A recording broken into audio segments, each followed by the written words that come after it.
बच्चों, मैं डॉक्टर शिखा तिवारी, पंडित शैलेंद्र प्रसाद त्रिवेदी महाविद्यालय रमईपुर कानपुर से ऑनलाइन पढ़ाई में आपका स्वागत करती हूँ। मैं आज आपको बीए प्रथम वर्ष प्राचीन एवं मध्यकालीन काव्य के अंतर्गत कबीरदास जी की व्याख्या बताऊंगी, जिसमें सतगुरु महिमा को अंग इनका दोहा छंद है। तो बच्चों, कबीरदास जी की व्याख्या बताने से पहले पिछली क्लास में मैंने आपको इनके बारे में बताया था, इनका जन्म कहाँ हुआ था और इनको किसने पाला पोसा, इनकी शिक्षा दीक्षा क्या रही और इनके गुरु का क्या नाम था।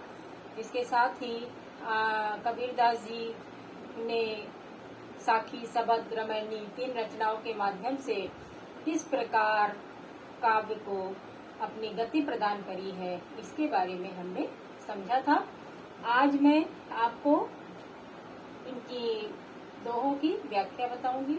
तो सबसे पहले मैं बता दूं, कबीरदास जी ने कुल 3 ही रचनाएं लिखी हैं, जिसमें नंबर 1 पे आती है साखी, नंबर 2 पे सबद, नंबर 3 रामायणी। और इन तीनों ही रचनाओं का संग्रह इनके शिष्य धर्मदास ने बीजक नाम से किया था। और आपका जो ये सतगुरु महिमा को अंग है, ये दोहा छंद के यानी साखी के अंतर्गत ही आता है। साखी का अर्थ ही दोहा होता है। तो कबीरदास जी चूंकि सदुक्कड़ी प्रवृत्ति के थे, मैंने आपको बताया था, और इसी कारण वो एक जगह रुकते नहीं थे और जगह जगह स्थान परिवर्तन के कारण इनकी भाषा में कई भाषाओं का मेल हो गया। इसीलिए इनकी भाषा को या तो पंचमेल खिचड़ी कहा जाता है या तो सदुक्कड़ी भाषा कहा जाता है। तो इनकी जो भी हम दोहा छंद लिखेंगे, साखी, सबद, रामायणी में जो भी लिखेंगे, इनकी भाषा सदुक्कड़ी या पंचमेल खिचड़ी ही मानी जाती है। इसके अलावा इन्होंने दोहा छंद को अपनाया। दोहा छंद के साथ साथ आपने भगवान राम की विनती की है, उनके अनन्य भक्ति को स्वीकार किया है। इसके साथ ही उस अनन्य भक्ति को प्राप्त करने का जो मार्ग है, उस मार्ग का जो मुख्य प्रेरक तत्व है, वो है गुरु। गुरु को ध्यान में रखते हुए ही कि गुरु के बिना हमारे इस जीवन को मोक्ष प्राप्ति नहीं हो सकती। गुरु के बिना हम उस ईश्वर तक नहीं पहुंच सकते जिस ईश्वर तक हमको जाना है। तेरा तुझको अर्पण क्या लागे मेरा, ये भाव हमारे अंदर इस मनुष्य रूपी जीवन में तभी आ पाएंगे जब हम गुरु के द्वारा दिए गए मार्गदर्शन से अपने आप को उसके अनुकरण में लगा देंगे। तो सतगुरु महिमा को अंग, अर्थात सत कहते हैं सच्चे गुरु, जो हमारा मार्गदर्शन करता है, ज्ञान देता है। महिमा, उसने हमारे ऊपर क्या उपकार किए हैं, कौन कौन से कार्य किए हैं, इन सभी के बारे में हम इनके इस सतगुरु महिमा को अंग में जानेंगे। तो कबीरदास जी का सबसे पहला दोहा है, राम नाम के पट तरे देबै को कछु नाही, क्या गुरु लय संतोखिए हौस रही मन माही। राम नाम के पट तरे, सबसे पहले मैं आपको बता दूं, कोई भी व्याख्या शुरू करने से पहले व्याख्या लिखने का भी हमको तरीका मालूम होना चाहिए। मान लीजिए हमने व्याख्या तो सुन ली, लेकिन अगर उसमें इस व्याख्या को अभिव्यक्त करने के लिए हमें अगर उसके मुख्य बिंदुओं की जानकारी नहीं होगी तो हम एक प्रभावोत्पन्न व्याख्या नहीं कर पाएंगे। तो वो जो मुख्य बिंदु है वो आते हैं संकेत, संदर्भ, प्रसंग, व्याख्या और विशेष। तो संकेत के अंतर्गत जैसे मान लीजिए, राम नाम के पट तरे देवे को कछु नाई, क्या गुरु लय संतोखिए हौस रही मन माई। तो संकेत में हम लिखेंगे दोहा का पहला शब्द और दोहा का आखिरी शब्द, बीच में डैश डैश डैश, तो ये हो जाएगा हमारा संकेत। प्रसंग या संदर्भ में सबसे पहले आप संकेत के बाद संदर्भ में आइए। संदर्भ में हम प्रायः ये देखते हैं कौन सा पद, कौन सा दोहा कहाँ से लिया गया है, वह उसके रचनाकार कौन है। तो ये जो दोहा मैंने आपको बताया, ये इसके लिए संदर्भ हो जाएगा कि प्रस्तुत पद्य खंड हमारी पाठ्य पुस्तक प्राचीन एवं मध्यकालीन काव्य के निर्गुण काव्य धारा के भक्तिकालीन कवि, जो कि ज्ञान मार्गी शाखा के प्रतिनिधि कवि हैं, के द्वारा रचित सतगुरु महिमा के अंग से लिया गया है, जो कि उनकी रचना साखी के अंतर्गत आती है। अब बढ़ते हैं प्रसंग की ओर। तो प्रस्तुत दोहा छंद में कबीरदास जी ने गुरु की महिमा का वर्णन करने के साथ साथ गुरु को हम कौन सी दक्षिणा दे करके संतुष्टि को प्राप्त करें, इसके बारे में बताया है। तो अब आते हैं व्याख्या की ओर। व्याख्या हो जाएगी आपकी, जो दोहा है उसकी व्याख्या बताइए। व्याख्या के बाद में जो विशेष आता है, विशेष में आपको रस, छंद, अलंकार, गुण, दोष, इन सब के बारे में आपको बताना पड़ेगा कि प्रस्तुत काव्य पंक्तियों के अंतर्गत कौन कौन सी विशेषताएं पाई जा रही हैं। तो जैसे कबीरदास जी का दोहा है, सतगुरु महिमा को अंग वाला, राम नाम के पट तरे देवे को कछुनाई, क्या गुरु लय संतोखिए हौस रही मन माई।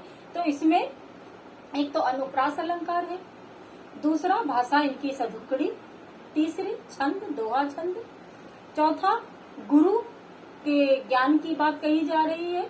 तो आप इसमें शांत रस भी लिख सकते हैं, और अर्थ बहुत आसानी से समझ में आ रहा है, इसलिए प्रसाद गुण दिए। और इसी के साथ हम इनकी व्याख्या की ओर आगे बढ़ते हैं। तो व्याख्या अब हम करेंगे।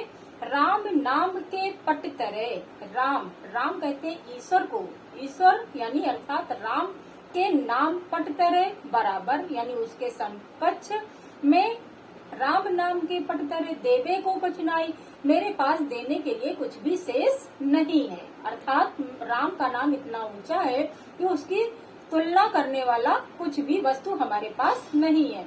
अब इसके आगे क्या लय गुरु संतोखिए, मुझे जो ये राम का नाम दिया है गुरु ने, उसमें मैं गुरु को कौन सी गुरु दक्षिणा देकर संतोखिए यानी अपने आप को संतुष्टि प्रदान करूं।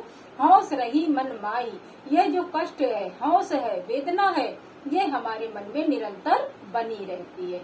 तो इस दोहा छंद की जो व्याख्या है वो सटीक व्याख्या कम से कम शब्दों में मैंने आपको बता दी है। विशेषताएं मैंने पहले बता दी थी। संदर्भ प्रसंग कैसे लिखा जाता है इसके बारे में भी मैंने आपको जानकारी दी। अब बढ़ते हैं नेक्स्ट दोहा छंद की ओर। तो इनका नेक्स्ट दोहा है, सतगुर सवा न कोई सगा, सोधी सई न दाती, हर जी सवा न को हितु, हरिजन सई न जाति। प्रस्तुत दोहा छंद में कबीरदास जी ने भगवान की भक्ति की श्रेष्ठता को प्रतिपादित करते हुए गुरु तथा भक्ति के महत्व को भी प्रकट किया है। क्या प्रकट किया है? सतगुरु सवा न कोई सगा, सतगुरु सच्चे गुरु, सवा यानी बराबर, न कोई सगा उसके समान कोई दूसरा हितैषी नहीं है जो हमारा मार्गदर्शन करे और हमें अंधकार से प्रकाश की ओर ले जाने का कार्य करे। सोधी सई न दाती, और ईश्वर की खोज, सोधी यानी खोज करना, तो गुरु जितना खोज करके ईश्वर के बारे में बता सकता है और उस तक पहुंचने का मार्ग प्रेरित कर सकता है, तो उसके समान कोई दूसरा साधक भी नहीं है, शोधी भी नहीं है, खोजकर्ता भी नहीं है। किसके समान? गुरु के समान। हरि जी सवा न कोई हितु, हरि जी ईश्वर, हरि कहते हैं ईश्वर को, हरि के सवा समान, न कोई हितु, हितु यानी हमारा भला करने वाला, ईश्वर के समान कोई भी नहीं है। हरिजन सही न जाती, और हरिजन यानी ईश्वर के जो भक्त गण हैं, भक्त जन हैं, सही न जाति, उनकी जो भक्ति जाति है उसके बराबर में कोई दूसरी जाति नहीं होती है। तो यहाँ पर कबीर ने ईश्वर, गुरु और शिष्य तीनों की ही महत्ता का वर्णन प्रतिपादित किया हुआ है। तो इसमें आपका उपमालंकार हो जाएगा कि सतगुरु के समान, ईश्वर के समान, हरि के भक्त के समान। उपमा अलंकार के साथ साथ अनुप्रास अलंकार भी है। क्यों? क्योंकि यहाँ पर रा, सा, ला, का शब्दों की आवृत्ति एक से अधिक बार हुई है, इसलिए अनुप्रास अलंकार भी है। साथ में भक्ति रस है, भक्ति रस के साथ दोहा छंद है आपका, और सदुकड़ी भाषा का प्रयोग कबीरदास जी ने किया है। नेक्स्ट व्याख्या की ओर हम आगे बढ़ते हैं। इनका अगला दोहा छंद है, 64 दीवा जोई करी, 14 चंदा माही, तिहि घड़ी किसको चांदिनो, जिहि घड़ी सतगुरु नाही। कबीरदास जी गुरु की ही महिमा का वर्णन करते हुए कह रहे हैं कि 64 दीवा जोई कर, आप 64 कलाओं से परिपूर्ण जो चंद्रमा होता है, आप उस चंद्रमा को आप 14 बार यानी 14 चंद्रमा आप अपने घर में एक साथ प्रकाशित कर दीजिए। तो तिही घर किसको चांदनो, उसके घर में वो जो चांदनी फैलेगी वो भी उस चांदनी की बराबरी नहीं कर पाएगी। जिहि घर सतगुरु नाई, जिनके घर सच्चे गुरु का ज्ञान वितरित नहीं किया जाता है, ऐसे घरों का अंधकार 14 चंद्रमा जो कि 64 कलाओं से परिपूर्ण भी होंगे तो भी उस घर के अंधकार को दूर नहीं कर पाएंगे। अर्थात कहने का तात्पर्य ये है कि जब तक हम गुरु की शरण में नहीं जाते हैं, गुरु द्वारा दिए गए मार्ग का अनुसरण नहीं करते हैं, तब तक हम अपने अंदर के अंधकार को प्रकाश में परिवर्तित नहीं कर सकते हैं। तो इसमें अनुप्रास अलंकार, दोहा छंद और ये आपका सदुक्कड़ी भाषा का प्रयोग किया है कबीरदास जी ने। इसके साथ ही इसमें दोहा छंद के साथ साथ शांत रस की भी प्राप्ति हुई है। क्योंकि जहाँ पर ईश्वर की या गुरु की भक्ति की चर्चा की जाती है वहाँ पर शांत रस होता है। और इसी के साथ मैं नेक्स्ट दोहा में आगे बढ़ती हूँ। निसी अंधियारी कारणे 84 लख चंद, गुरु बिनु अति उदय भय तऊ दृष्टि रही मंद।